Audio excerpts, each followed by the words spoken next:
اللہ رب العزت نے قرآن کریم میں واضح طور پر فرمایا کہ وَمَا خَلَقْتُ الْجِنَّ وَالْإِنسَ إِلَّا لِيَعْبُدُونَ، کہ میں نے جنوں اور انسانوں کو صرف اس لیے پیدا کیا کہ یہ میری عبادت کرے۔ وَمَا خَلَقْتُ الْجِنَّ وَالْإِنسَ إِلَّا لِيَعْبُدُونَ۔ اس آیہ مقدسہ میں حضرت انسان کو اپنی پیدائش کا مقصد واضح طور پر معلوم ہو جائے گا کہ اللہ تعالیٰ نے مجھے اس لیے نہیں بنایا، اس لیے میری پیدائش نہیں ہوئی، اس لیے میری تخلیق نہیں ہوئی کہ میں صرف دنیا طلب کرنے میں لگ جاؤں اور دنیا ہی میں ڈوب کر رہ جاؤں، اس لیے نہیں بنایا، بلکہ اللہ تعالیٰ نے مجھے اپنی عبادت کے لیے پیدا کیا۔ اور جس طرح ہم نے کل رات کو سبق پڑھا تھا سورہ بقرہ کی آیت کا کہ یؤمنون کہ متقین کی نشانی صفات کہ وہ ایمان رکھتے ہیں۔ اب یہاں یہ بات بہت اہم ہے کہ صرف جاننا اور مان لینا، اس میں بہت فرق ہے۔ کسی چیز کی معرفت حاصل ہونا، کسی چیز کے بارے میں جان لینا، یہ الگ معاملہ ہے، اور اس جاننے اور معرفت کے بعد اگلا مرحلہ ہے اس کے مطابق عمل کرنے کا۔ ہم سارے یہ بات جانتے ہیں کہ اللہ نے قرآن کریم میں ہمارے بارے میں ارشاد فرمایا کہ ہمیں صرف اپنی عبادت کے لیے پیدا کیا گیا۔ اب عبادت انسان کس وقت کرتا ہے؟ جب اسے رب تعالیٰ کی معرفت حاصل ہو جائے، رب کی پہچان نصیب ہو جائے، حقیقی طور پہ، بظاہر نہیں، حقیقی طور پہ اسے یہ پتہ چل جائے کہ ہماری پیدائش کا اصل مقصد کیا ہے۔ کیونکہ ہمیں واضح طور پر فرمایا افحسبتم، تم کیا گمان کرتے ہو، تم کیا سمجھتے ہو کہ انما خلقناکم عبثا، کہ ہم نے تمہیں بیکار بنایا۔ عبث کہتے ہیں فضول، بیکار، جو کسی کام کا نہ ہو۔ تو اللہ تعالیٰ قرآن کریم میں واضح طور پر فرما رہا ہے تم کیا سمجھتے ہو؟ افحسبتم، یہاں حمزہ استفہامیہ ہے، اس کے بعد فا ہے، تم کیا سمجھتے ہو کہ تمہیں ہم نے بیکار پیدا کیا؟ وَأَنَّكُمْ إِلَيْنَا لَا تُرْجَعُونَ، اور یہ تم ہماری طرف لوٹائے نہیں جاؤ گے۔ اب گویا اس آیت میں دو باتیں بتائی جا رہی ہیں۔ ایک بات تو یہ ہے کہ تمہیں دنیا میں بیکار نہیں بھیجا گیا، تمہاری تخلیق بیکار نہیں کی گئی، اتنے سارے مراحل سے گزار کر ساری مخلوقات میں سے تمہیں ممتاز جو کیا گیا ہے، کیا اس کے پیچھے کوئی حکمت نہیں؟ ایک بات۔ دوسرا، اس آیت میں سورہ مومنون آیت 115 فرمایا ہمارے پاس تم لوٹ کر آؤ گے۔ یہ جملہ قرآن کریم میں کئی مقامات پر بیان ہوا، جب تم ہمارے پاس آؤ گے فَأُنَبِّئُكُمْ، پھر اللہ فرمایا ہم تمہیں خبر دیں گے تم کیا کچھ کر کے آئے ہو، کیا کچھ کرتے رہے ہو، ہم ساری باتوں کا تمہارے درمیان فیصلہ بھی کریں گے اور تمہارے سامنے کھول کر بھی رکھیں گے۔ تو یہاں دو باتیں بہت اہم ہیں۔ ہمارا مقصد تخلیق کہ اللہ نے ہمیں پیدا کیوں کیا۔ دیکھیے، میں نے اس سے پہلے بھی ایک بار ذکر کیا تھا، میں مثال دے دیتا ہوں۔ ہم ایک پین خریدتے ہیں، اب وہ پین بیچنے والا آپ سے کہتا ہے کہ جی یہ بڑی اعلیٰ کوالٹی کا ہے، بڑا مہنگا ہے اور اس کے اوپر بڑی لاگت آئی ہے، لیکن یہ لکھتا نہیں ہے، تو کیا آپ وہ پین لے لیں گے؟ کیونکہ آپ کا مقصد ہے لکھنا۔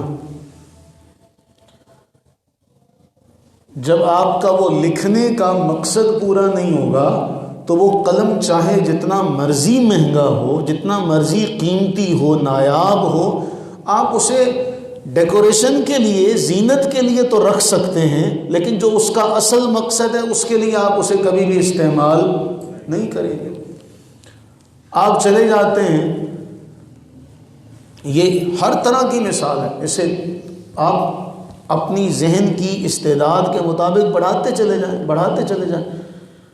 آپ نے روز کا سفر کرنا ہوتا ہے، کہیں آنا جانا ہوتا ہے، اور آپ گاڑی خریدنے چلے جاتے ہیں، وہ گاڑی بیچنے والا کہتا ہے جی یہ بڑی نایاب ہے، فلاں فلاں فلاں فلاں نے اس کو تیار کیا ہے، یہ سونے کی ہے، اس پر ہیرے جواہرات جتنا خرچہ آیا ہے، لیکن یہ چلتی نہیں ہے، تو آپ کا مقصد پورا نہیں ہوگا۔ آپ کہیں گے میں نے اتنی مہنگی بھی لے لی اور میرے کام پر مجھے پہنچانے کے لیے معاون اور مددگار نہیں، میرے فائدے کی نہیں، تو میں نے اتنی مہنگی لے کے کیا کروں؟ تو معلوم یہ ہوا ہمیں یہ سمجھنا ضروری ہے کہ اگر ہم معمولی سے روپیوں کو بھی بے جا مصرف میں خرچ نہیں کرتے اور ہم دیکھتے ہیں کہ ان 10 روپیوں کا ہمیں فائدہ کیا ہوگا، انسان کا پیٹ بھرا ہوا ہو نا، تو اس کے بعد ہوتا کیا ہے؟ اللہ نے قرآن کریم میں جو فرمایا نا، بات اور طرف نکلے گی لیکن سمجھانے کے لیے بڑی ضروری ہے۔ جنت کے جو کھانے ہیں ان کا جب تذکرہ اللہ نے قرآن میں فرمایا، اس کے تحت یہ بات بھی سامنے آتی ہے کہ ہر لقمہ جو آپ اپنے منہ میں ڈالیں گے اس کا ایک نیا ذائقہ ہوگا، اس کا ایک الگ رنگ ہوگا، الگ ذائقہ ہوگا۔ رنگ سے مراد یہ رنگت نہیں، کھانا تو ایک ہی طرح کا، لیکن جب جتنی بار بھی آپ لیں گے اس کا ذائقہ الگ ہوگا۔ جب ہم یہاں مہنگے سے مہنگا کھانا کھانے بیٹھتے ہیں، پیٹ بھرنے کی دیر ہوتی ہے، ہم میں سے ہر آدمی وہ اپنے برتن میں چھوڑ دیتا ہے کہ نہیں چھوڑ دیتا؟ پہلے لقمے سے پہلے اس کی کیا کیفیت تھی اور پیٹ بھر جانے کے بعد اس کی کیا کیفیت ہے؟ وہ کہتا نہیں یار بس میں ہاتھ پیچھے کھینچ رہا ہوں اس سے۔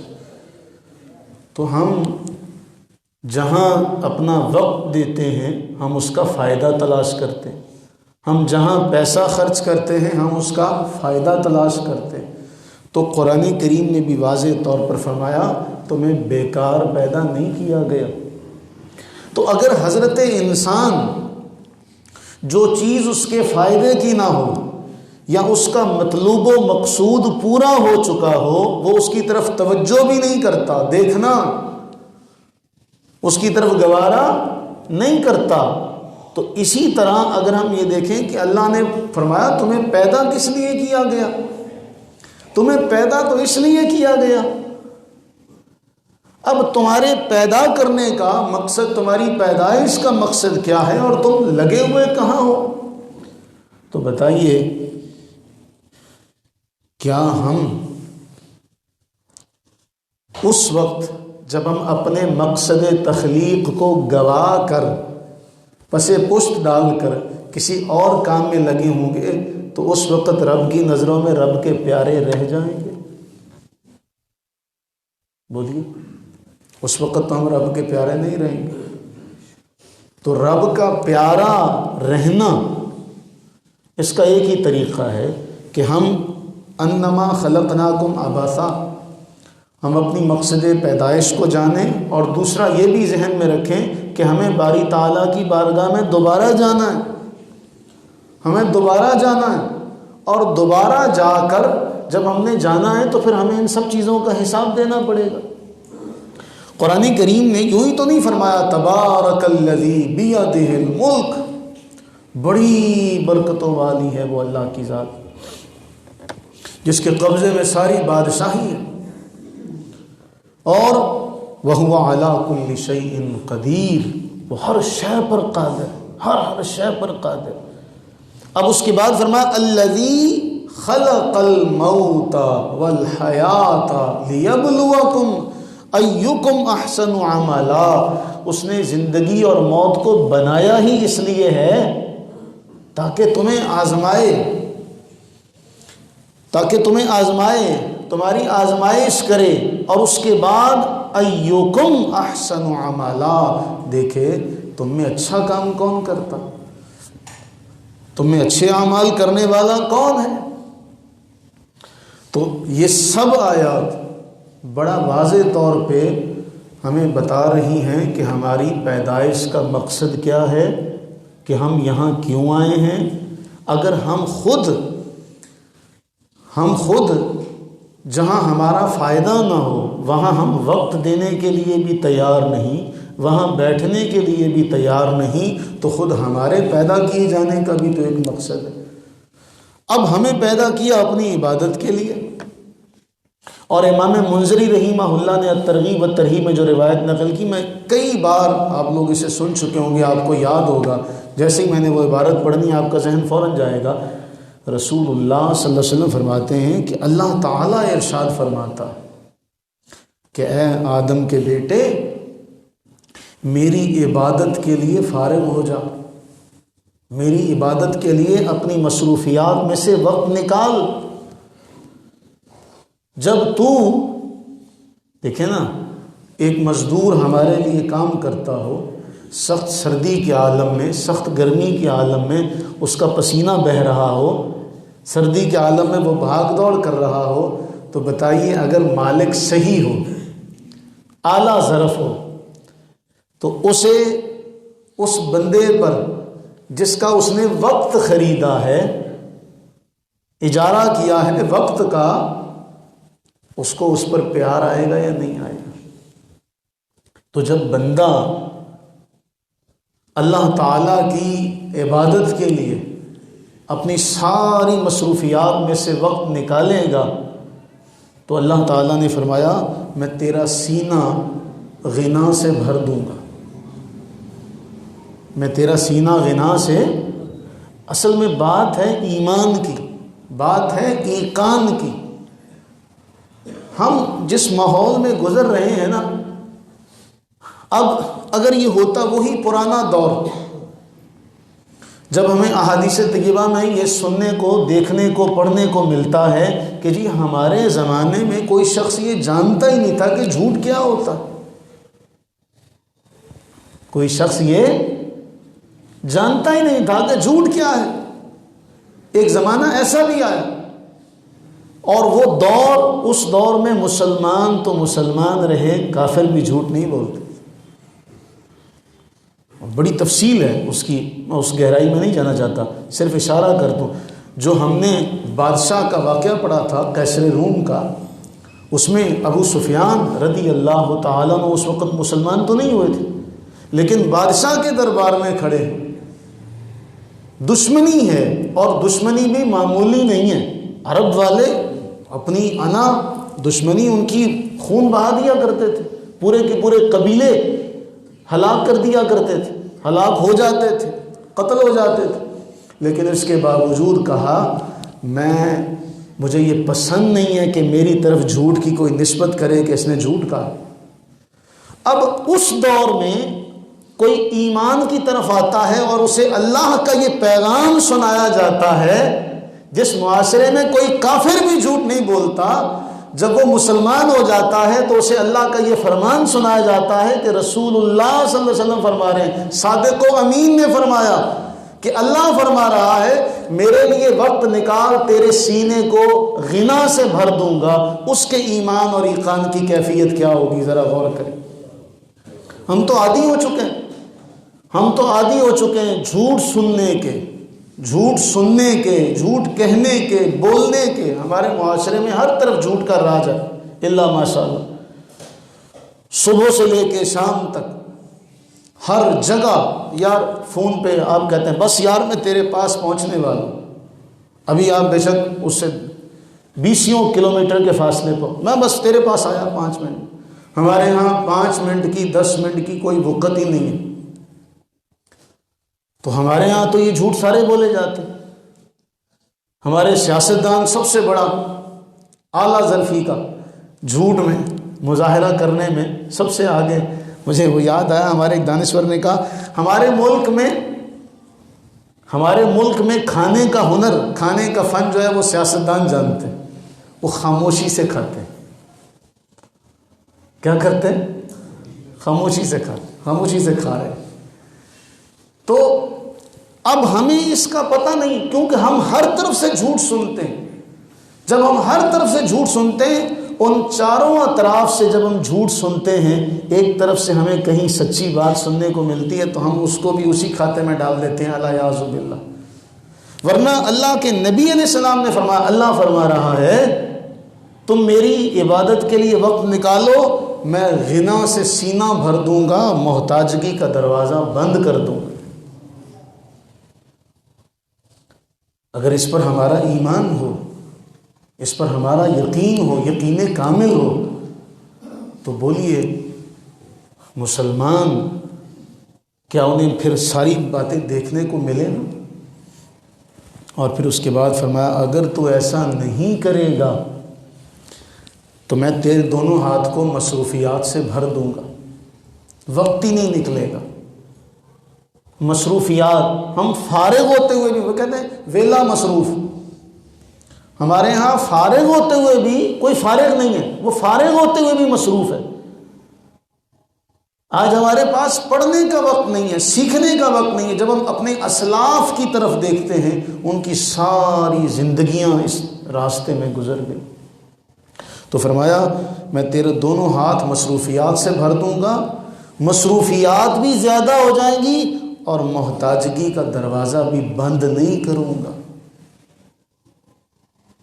اندازہ لگائیں اگر ہمیں، دیکھیے ہم نے ہر چیز کو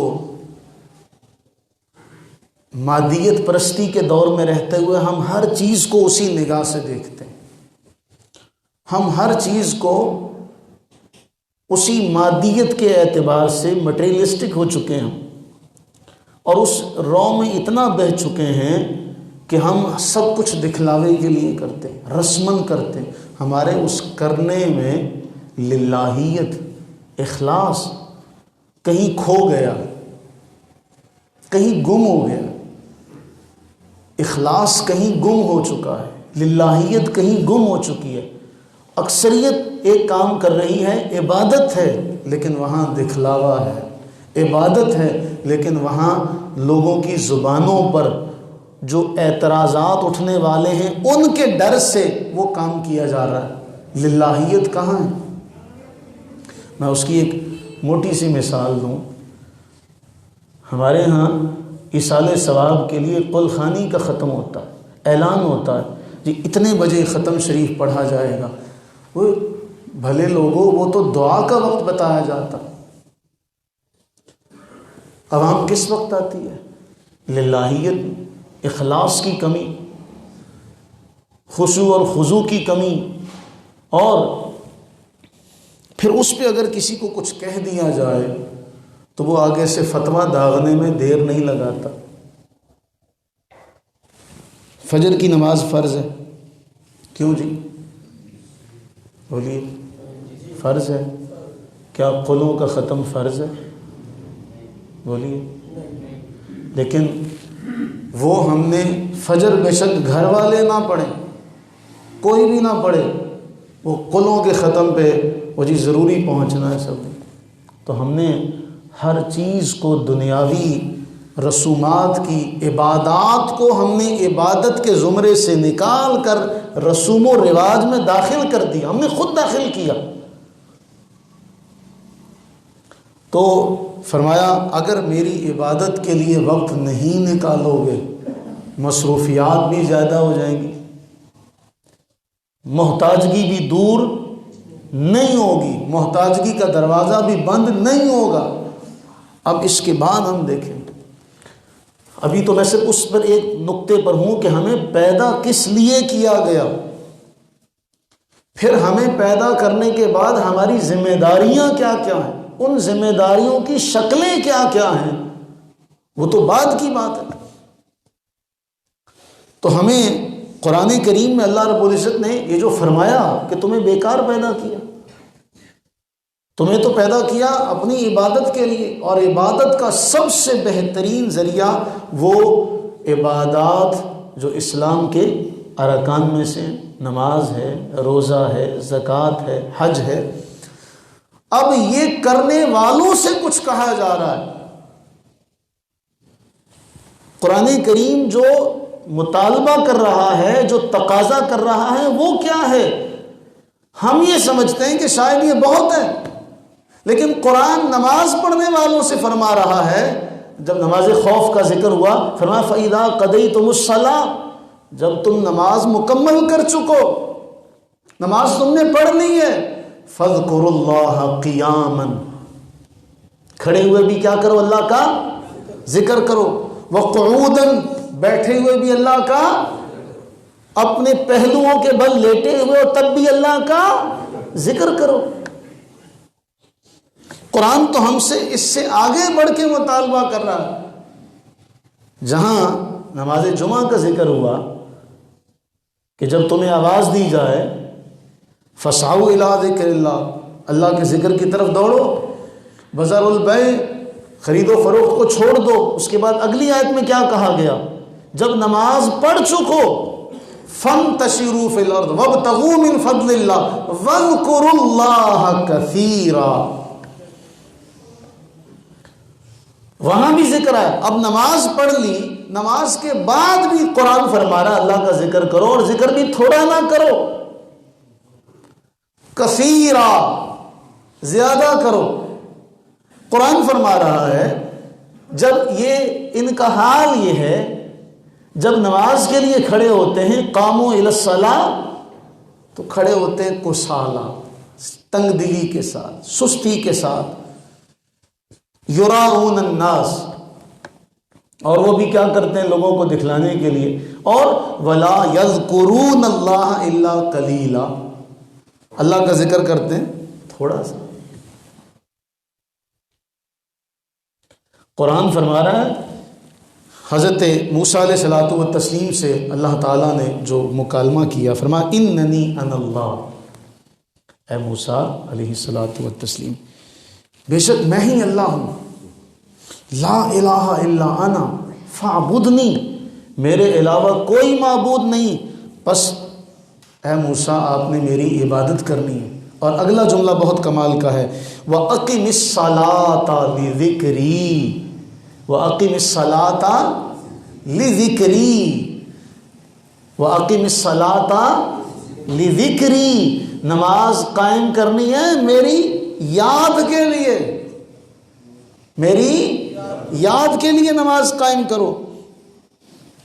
اب تفسیر خازن میں تو بڑا کمال کا جملہ لکھا اس کے حوالے سے، کہا نماز اس لیے قائم کرو، اس لیے قائم کرو تاکہ میں تمہیں اپنی رحمت سے یاد کروں۔ وَأَقِمِ الصَّلَاةَ لِذِكْرِي، نماز قائم کرو تاکہ میں تمہیں اپنی رحمت سے یاد کروں۔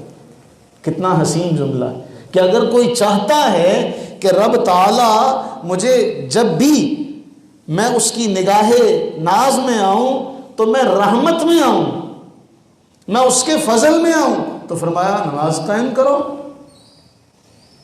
نماز پڑھو۔ اور پھر اس کے بعد فرمایا وَاذْكُرْ رَبَّكَ، رب کو یاد کرو، فی نفسک، اپنے دل میں، اپنے دل میں یاد کرو، تضرعا وخیفہ، عاجزی کے ساتھ۔ کس کے ساتھ؟ گڑ گڑاتے ہوئے، تضرع، عاجزی کے ساتھ، خوف کے ساتھ، اور کہا درمیانی آواز کے ساتھ۔ اور کہ کیا کرو؟ بالغدو والآصال، صبح و شام یاد کرو، صبح و شام یاد کرو. فرمایا ولا تکم من الغافلین، کہیں ایسا نہ ہو کہ تم غافلوں میں سے ہو جاؤ، کہیں ایسا نہ ہو کہ تم غافلوں میں سے ہو جاؤ. اب ایک بڑی اہم بات ہے، قرآن فرما رہا ہے وَلَا تَكُونُوا كَالَّذِينَ نَسُوا اللَّهَ، ان لوگوں کی طرح نہ ہو جانا جنہوں نے اللہ کو بھلا دیا. ان لوگوں کی طرح نہ ہو جانا. قرآن فرما رہا ہے ان لوگوں کی طرح، اونچی، ان لوگوں کی طرح، کن لوگوں کی طرف ہمیں؟ جنہوں نے اللہ کو بھلا دیا. فرمایا اس کی سزا فوراً، فا جو ہے نا، فا تعقیب مال وصل کے لیے، فوری اس کا نتیجہ فَأَنْسَاهُمْ أَنفُسَهُمْ. فرمایا جنہوں نے اللہ کو بھلا دیا، اللہ نے ایسا ان پہ اپنا غضب کا معاملہ کیا ان کے ساتھ، انہوں نے خود کو بھی بھلا دیا. خدا فراموشی سے سفر شروع ہوا، خود فراموشی تک پہنچ گیا. جو وہ کہتے ہیں میرا نہیں بنتا نہ بن اپنا تو بن. تو جو بندہ اپنے فائدے کو، اپنے نفع نقصان کو بھول جائے، فرمایا میں نے ایسا کر دیا، مجھے بھول کر کسی نے میرا کچھ نہیں بگاڑا. تم ان لوگوں کی طرح نہ ہو جانا جنہوں نے مجھے بھلا دیا، بس مجھے نہیں بھلایا، انہوں نے خود کو بھلا دیا، جنہیں اپنے نفع نقصان کا پتہ نہ ہو. اللہ نے انہیں خود فراموش کر دیا. یہ تھوڑی سزا ہے، یہ چھوٹی سزا ہے کہ اللہ تعالی یہ ارشاد فرمائے اور ہم بیٹھے رہتے ہیں اپنے جو معاملات ہیں ان کو کرتے رہتے ہیں. قرآن کریم میں فرمایا نا اللہ کا ذکر کرو کثرت کے ساتھ، ذکراً کثیرا، کثرت کے ساتھ. اب حدیث پاک میں آتا ہے، فرمایا جب کچھ لوگ بیٹھتے ہیں، ہوتا ہی نا معاشرے میں ہر جگہ چار بندے بیٹھے ہیں، فرمایا اللہ کے نبی علیہ السلام فرمایا ما من قومی یقومون، کچھ لوگ بیٹھتے ہیں، وقت گزارتے ہیں، باتیں کرتے ہیں. فرمایا ایسی مجلس، ایسا بیٹھنا، لوگوں کا ایسا بیٹھنا، لا یذکرون اللہ تعالی فیہ، جس میں وہ اللہ کا ذکر نہیں کرتے. اب دیکھیے حدیث کا تقاضا کیا ہے. آپ نماز پڑھ کے آئے، نماز پڑھ کے گئے، آپ بیٹھے ہیں، تو حدیث میں کیا تقاضا کیا جا رہا ہے کہ آپ جہاں بیٹھے ہیں بیٹھ کے بھی اللہ کا ذکر ہو، اللہ کے دین کی بات ہو، اس کے محبوب کریم علیہ السلام کی بات ہو، دنیاوی اعتبار سے بھی دین کے اس دائرے میں رہ کر کام کیا جائے. اچھا اب اس کا ہرگز مطلب بچے جو بیٹھے ہیں طالب علم، وہ اس کا ہرگز مطلب یہ نہ لے لیں کہ شاید ہمیں منع کر دیا گیا، ہمیں دنیا کا کام ہی کوئی نہیں کرنا. امام منذری نے ترغیب و ترہیب میں روایت نقل کی، ہم نے کئی بار پڑھی ہے. یہ بھی صحابہ کرام رضوان اللہ تعالی علیہ مجمعین بیٹھے ہیں، رسول اللہ صلی اللہ علیہ وسلم جلوہ افروز ہیں. ایک نوجوان گزرتا ہے اور اس کا رخ ہے بازار کی طرف. صحابہ کرام رضوان اللہ تعالی علیہ مجمعین عرض کرتے ہیں، آپس میں باتیں کرتے ہیں، کیا ہی اچھا ہوتا کہ یہ جو نوجوان ہے، اس کی جوانی، اس کی طاقت، یہ کہیں اللہ کے راستے میں لگ جاتا. تو رسول اللہ صلی اللہ علیہ وسلم نے فرمایا اللہ کا راستہ کیا ہے. اب میں اس حدیث کی مفہومی اعتبار سے وضاحت کر رہا ہوں، ہمیں بتایا جا رہا ہے کہ اللہ کا راستہ کیا ہے. فرمایا اگر یہ اس لیے جا رہا ہے کہ میں روزی روٹی کماؤں اور مجھے کسی کے سامنے دست سوال دراز نہ کرنا پڑے، تو یہ اللہ کے راستے میں ہے.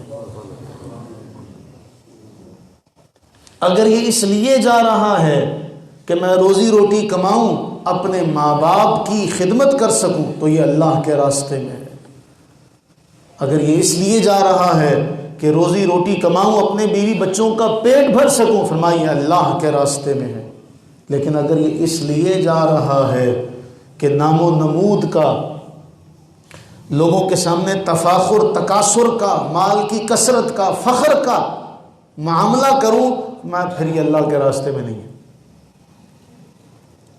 تم بچوں کو یہ بات جان لینی چاہیے کہ دین کا تقاضا، دین نے تو دونوں باتیں کہ ربنا آتنا فی الدنیا حسنہ، دنیا اچھی ہو، پھر اس اچھی دنیا کے ذریعے سے تم آخرت کو اچھا کرنے کی کوشش کرو۔ اب دنیا اچھی کیسے ہوگی؟ آپ کی پڑھائی اعلیٰ ہونی چاہیے،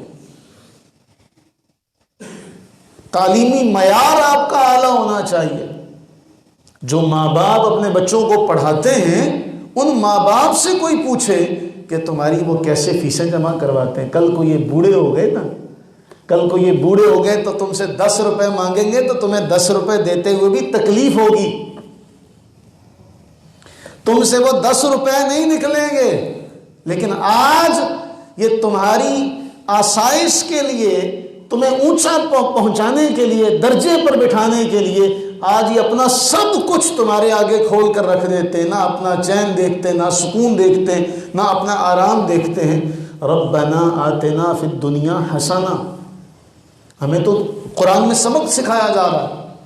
تو قرآن یہ نہیں کہتا کہ آپ دنیا کا علم حاصل نہ کرو،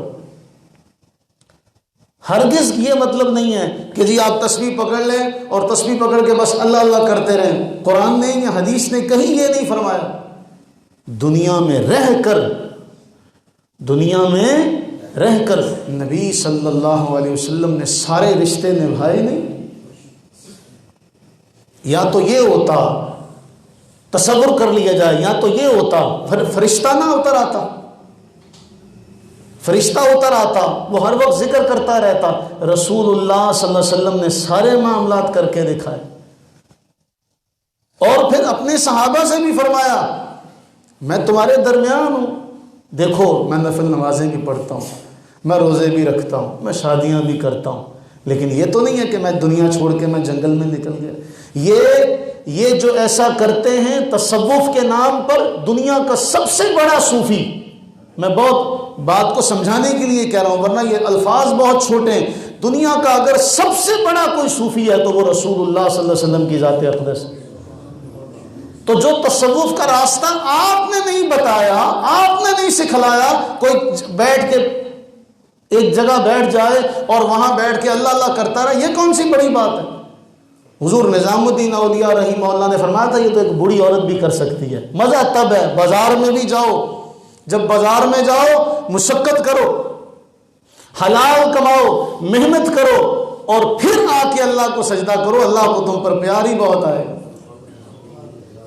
دنیا میں رہو، رشتہ داریاں نبھاؤ، سارے معاملات ادا کرو، ماں باپ کے حقوق، اولاد کے حقوق، میاں بیوی کے آپس کے حقوق سارے ادا کرو۔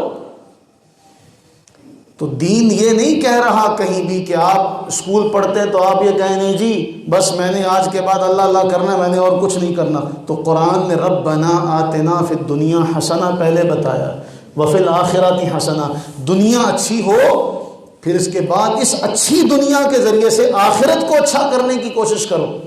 اللہ نے کسی کو مال دیا ہے، وہ اس مال کے ذریعے سے اگر آخرت نہ اچھی کرے، اس سے بڑا بدبخت اور اس سے بڑا جو جملہ ہے کنگلا کوئی نہیں، مفلس کوئی نہیں جو دولت کے ہوتے ہوئے بھی آخرت کے لیے کچھ تیار نہ کر سکا۔ اور اللہ نے اگر علم دیا ہے، اس علم کے ذریعے سے اگر آخرت نہیں سجائی سنواری تو اس سے بڑا جاہل کوئی نہیں۔ تو ہمیں تو دنیا میں بھیجا گیا ہے کہ اس دنیا میں رہو، اپنے معاملات اچھے کرو، اس کے ذریعے سے اپنی آخرت کو سجاؤ سنوارو۔ تو وہ جو حدیث ہے فرمایا جہاں بیٹھو کچھ لوگ بیٹھیں اور وہاں بیٹھ کے وہ اللہ کا ذکر نہ کریں اور وہاں سے اللہ کے ذکر کے بغیر اٹھ جائیں۔ فرمایا قاموا عن مثل جیفۃ حمار، ایسے ہوتے ہیں جیسے گدھے کی لاش پر سے اٹھے ہوں۔ اور فرمایا وَكَانَ عَلَيْهِمْ حَسْرًا، وہ جو بیٹھنا ہے، وہ جتنی دیر بھی بیٹھے رہے، یہ اتنے لمحات قیامت کے دن ان کے لیے افسوس کا، حسرت کا، ندامت کا، پشیمانی کا باعث ہو۔ تو بتائیے ہم تو نماز میں بھی پیچھے ہیں، ہم تو نماز سے بھی پیچھے ہیں کہ ذکر کا عملی جو طریقہ ہے نماز روزہ زکوٰۃ حج، اس کے بعد اگلا ہم سے مطالبہ کیا جا رہا ہے کہ جہاں بیٹھو پھول بن جاؤ، پھول کی طرح اپنی خوشبو سے چہار سمت مہکا دو کہ جہاں بیٹھو وہاں دین کی بات کرو۔ تو ہم نے اپنے معاشرے میں جھوٹ اتنا رائج ہو گیا کہ ہمیں اب احادیث کی صداقت ہمیں ہماری سماعتوں کو ٹکراتی نہیں ہے۔ اور دوسرا، ہمیں کوئی اچھا دوست مل جائے سب سے بڑی نعمت ہے۔ کئی بار ہم نے یہ روایت پڑھی شرح الصدور کے حوالے سے، علامہ جلال الدین سیوطی رحمہ اللہ نے لکھا، یہ جو اچھا دوست ہے، یہ جو آپ کو آج ہاتھ پکڑ پکڑ کے کھینچتا ہے، یہ اللہ کے نبی کی سنت ادا کر رہا ہے۔ کیوں؟ جانتے ہیں نا، اللہ کے نبی علیہ السلام نے فرمایا، مثال دے کے فرمایا، ایک آدمی نے آگ روشن کی، جب آگ روشن ہو گئی تو پتنگے اس آگ میں گرنا چاہتے ہیں، گرتے ہیں تو وہ ہاتھ سے انہیں ہٹاتا ہے کہیں آگ میں نہ گر جائیں۔ فرمایا میری مثال بھی ایسے ہی ہے، تم جہنم میں گرنا چاہتے ہو، میں تمہیں کمر سے پکڑے ہوئے ہوں، نہیں گرنے دینا۔ تو یہ جو آج اچھا دوست دعا کرے اللہ سے، اللہ ہمیں اچھا دوست دے دے، یہ اچھا دوست جو آج آپ کو تلقین کرتا ہے، یار آؤ نماز پڑھ لیں، یار آؤ یہ کام کر لیں، یار آؤ یہ نہیں کرنا، یار یہ برا ہے، یہ اچھا نہیں ہے، یہ برا ہے، وہ رسول اللہ علیہ السلام کی وہ سنت ادا کر رہا ہے کہ آپ کو پکڑے ہوئے کہ نہیں جہنم کی طرف نہیں جانا، جہنم کے گڑھے میں نہیں گرنا، وہ بچا لیتا۔ وہ برا دوست ہوگا تو وہ برا دوست، وہ آپ تو پہلے ہی ہوں گے، آپ نے اگر 10% بھی خیال ظاہر کیا کہ یار یہ کام نہ کر لیں، وہ کہے گا نہیں ضرور کرنا ہے، پھر کل کو کیا ہوگا؟ قرآن فرما رہا ہے شیطان کہے گا یا اللہ میرا کوئی ان پہ زور تھا، بلکہ وہ اس بندے سے کہے گا میرا تجھ پہ کیا زور تھا بھائی، میں تجھے کوئی زور زبردستی کی تھی تیرے ساتھ، میں تو تیرے ساتھ کچھ نہیں کیا، کیوں میرے پیچھے لگا؟ تجھے نہیں پتا کہ اللہ نے مجھ پہ اس وقت جب ابھی دنیا بھی نہیں بنی تھی، انسان نہیں پیدا ہوئے تھے، اللہ نے اس وقت مجھے فرما دیا تجھ پہ لعنت ہے، تو تو میرے پیچھے کیوں لگا؟ وہ اپنا دامن صاف بچا جائے گا، وہ کہے گا تو قرآن نہیں پڑھتا تھا، تو جب قرآن پڑھے فَإِذَا قَرَأْتَ الْقُرْآنَ فَاسْتَعِذْ بِاللَّهِ مِنَ الشَّيْطَانِ الرَّجِيمِ، جب قرآن پڑھتا تو مجھ سے پناہ مانگتا، اور صرف شیطان نہیں رجیم بھی۔ قرآن کریم میں فرمایا کہ یہ میری لعنت کا سزاوار ہے، اس پہ قیامت تک لعنت برستی رہے گی۔ تو بتائیے پھر اچھا دوست مل جائے جو ہمیں نیکی کے راستے پر چلائے، جو ہمیں کہے نہیں یار یہ باتیں نہیں کرنی، یا ہمیں اس کا حیا آ جائے، یا وہ ہمیں اچھی لائن پر لے کر چلے، کتنی بڑی نعمت ہے۔ تو اللہ سے یہ دعا کریں اللہ ہمیں اچھے دوست عطا فرمائے، ہمیں اچھے دوستوں کی قربت عطا کرے، اچھے دوستوں کی صحبت عطا کرے، اچھوں کے سنگ بیٹھنا نصیب کرے۔ ہم آج کیا دیکھتے ہیں، ہمارے بھائی بتا رہے تھے، وہ جی اس نے داڑھی رکھی ہوئی ہے، اس نے ضرور نماز کا کہنا ہے، دور ہو جاؤ اس سے، ہے کہ نہیں؟ اس نے ضرور نماز کا کہنا ہے، اس نے ضرور کہنا ہے یہ نہ کرو، یار یہ آ گیا، یہ بڑا مولوی رہندہ نہیں ہے گا۔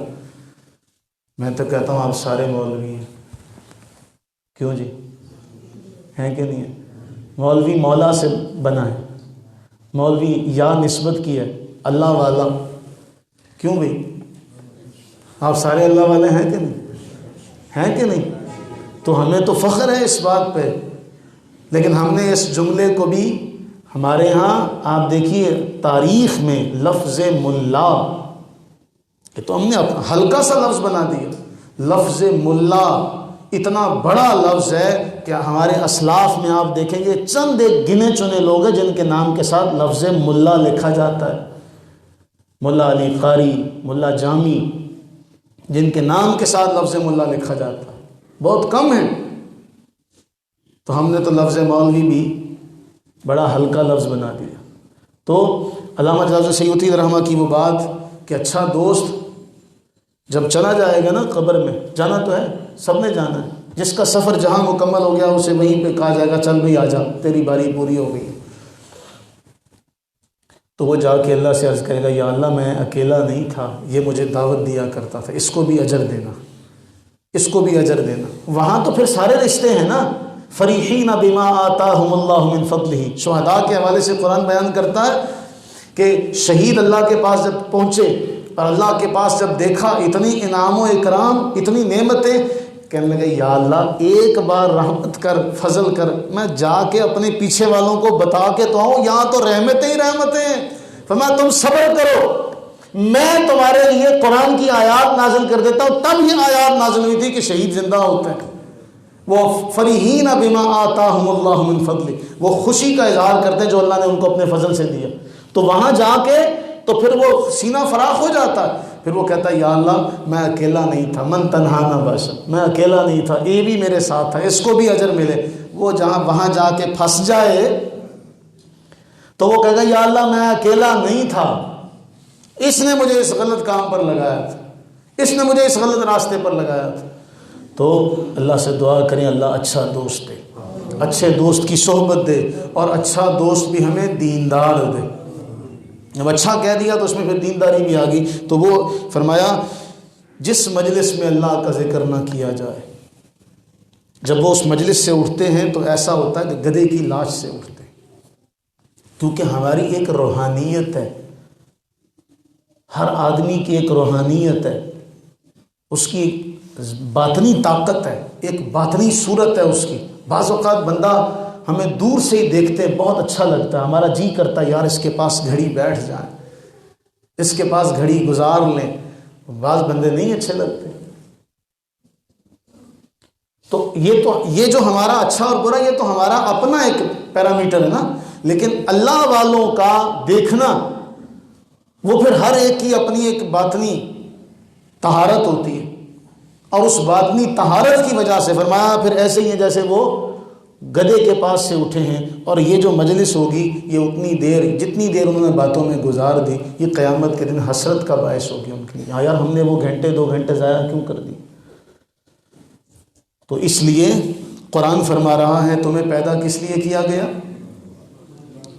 کس لیے کیا گیا؟ عبادت کے لیے۔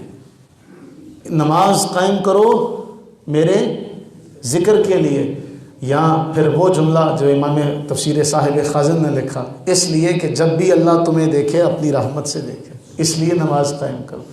تو یہ اس ذکر کے حوالے سے تمہیدی نکتہ تھا۔